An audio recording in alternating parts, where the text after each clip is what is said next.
Greetings and welcome, one and all. I am Dr. Wolf, and Merry Christmas. It's that time of year where we come together as families and celebrate holiday cheer and all the wonderful things that come with the season. I'm dressed in a bit of a festive green color that I pretty much only wear once a year, and sitting next to our Christmas tree as it's looking rather nice right now. But I thought it would be helpful for people to open up a good discussion if I was to talk about some of my favorite Christmas memories in the hopes that maybe others will share some of their own Christmas memories and their favorite family moments in the comments below. I come from a family of 6 kids. I have 2 older brothers and 2 older sisters and 1 younger brother. I am 5th in the family. So I can remember growing up, it was pretty chaotic in the house. We had a lot of people, we always had a lot of goings on, and even during the holidays, it was pretty hectic. But there are a number of family traditions that just stuck with us throughout the years, and some of them are to be expected, others are a little more strange. Uh, One of the big holiday memories that really gets to me every year and something that I look forward to even now is the making of the Christmas cookies. We make sugar cookies with many different colors frosting and sprinkles and chocolate chips and marshmallows and all that stuff. And we always like to go overboard, even though even just one was way too much sugar overload. We still had a lot of fun with it. We'd always gather together as a family on one of those nights, probably a week before Christmas, and we'd make a double or triple batch of sugar cookies, and we'd decorate every single one, and it would take us 3 or 4 hours. And always to my disappointment, my mother was insistent that we give most of them away, that we'd go to a lot of other people in the neighborhood and give plates of Christmas cookies, and that's our way of spreading holiday cheer.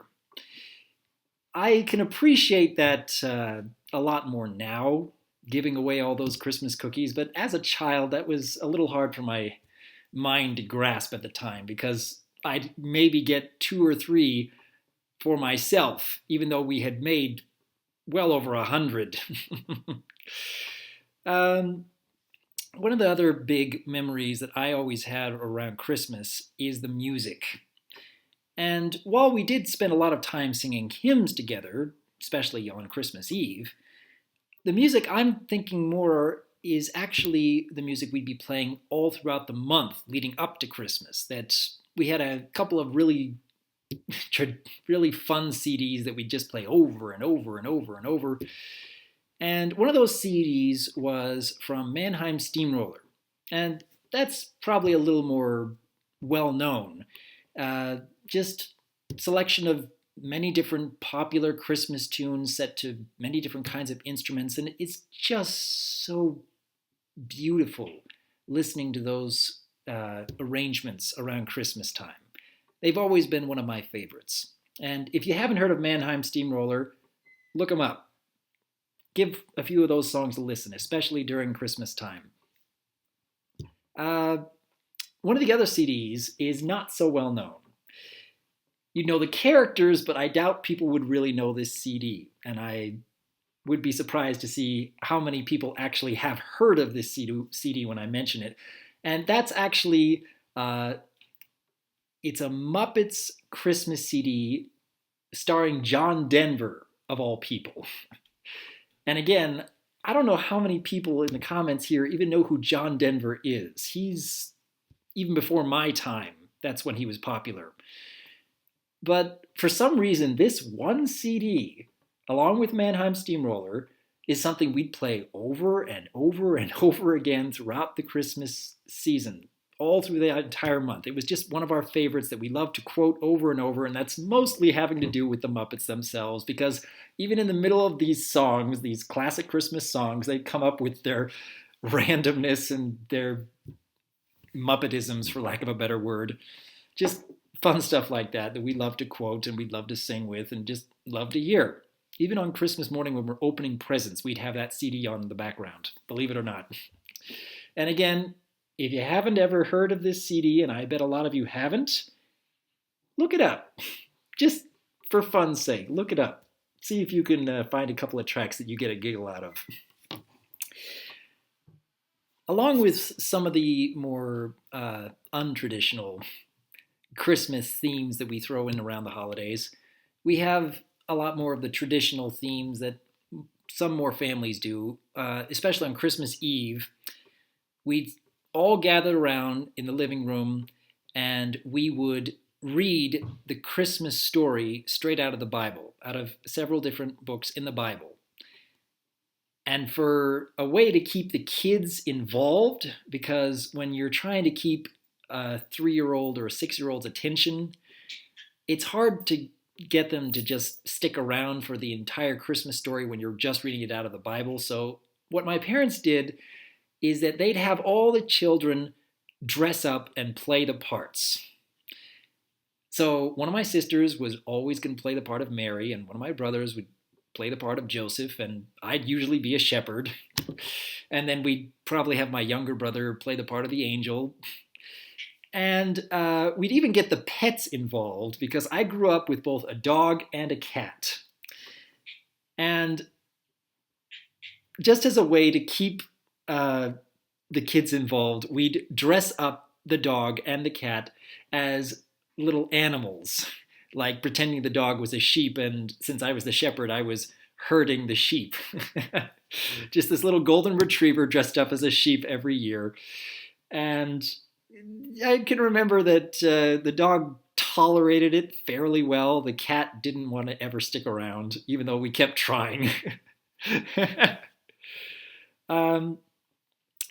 But we'd always sing hymns together, some of the classic ones like Silent Night and Joy to the World, along with a few others here and there. And it was something that over the years I grew to appreciate a lot more. It's something that, looking back, realizing as a 5-year-old and a 7-year-old and maybe even a 9-year-old, it wasn't something I was all that excited about. I was more interested in the fact that, as another Christmas tradition, my family would open one of our presents. Every person in the family would get to open one present on Christmas Eve. That's what I was looking forward to most when I was a child, and it's understandable. That's just the way kids think. I appreciate a lot more of the quiet moments, the somber moments now when I'm an adult, when I'm looking back and realizing how much togetherness there was, how much serenity and peace and calm there was throughout those days. I have yet to have any children of my own. I know that's something a lot of people have been asking me about, especially since they found out I was married. And it is something I'm still hoping for one of these days. But for now, I can really appreciate the feelings that Christmas gave me from all those traditions, whether some are to be expected and others not so unexpected. Every family has their own little isms that they come up with. But it's something I can really appreciate now. And it was something that I felt I really should talk about these days because, especially when I go through the internet, it's so easy to find people who complain about whatever is troubling them, the struggles they're going through, to have difficulty handling life itself. And these are worthwhile struggles. These are something that should be addressed and should be looked through, but for this time of year, or really for any time of year, I'm hoping that we can remember that if we think back to what we can be grateful for, what we can believe ourselves blessed for, that if we can count those blessings one by one, we can put aside some of those struggles, even for just a time, and realize that there is so much about life to be wonderfully thankful for. I know that there is so much that I have to be thankful for. And even though life hasn't turned out the way I dreamed it would be, it has brought many opportunities that I never would have expected. And it has brought many blessings I never would have expected. It's just some blessings in life are not what you believe yourself capable of, and may not even be what you've worked your entire life towards. But when you step back and take a look at these things in perspective, to look back at those memories that help to mold you into the person you are today, I hope everyone can appreciate the lives that we have, the blessings that we have. Be thankful for the person that you are, even over those struggles and those hesitations, those worries and concerns that you have on an everyday basis. Count your blessings for what you have. Relive some of those wonderful childhood memories and realize how much they have molded you into the person you are today. I hope everyone here will take a moment to ponder these things and perhaps share some of their own favorite childhood memories surrounding Christmas in the comments below. It's a kind of discussion that may not be just for you, but for anyone who comes after you and reads through those memories and realizes that they may not be quite as alone as they once thought. This is what I hope to leave you with today, and I wish you all a wonderful, Merry Christmas this year. I am Dr. Wolf, and I look forward to hearing from you.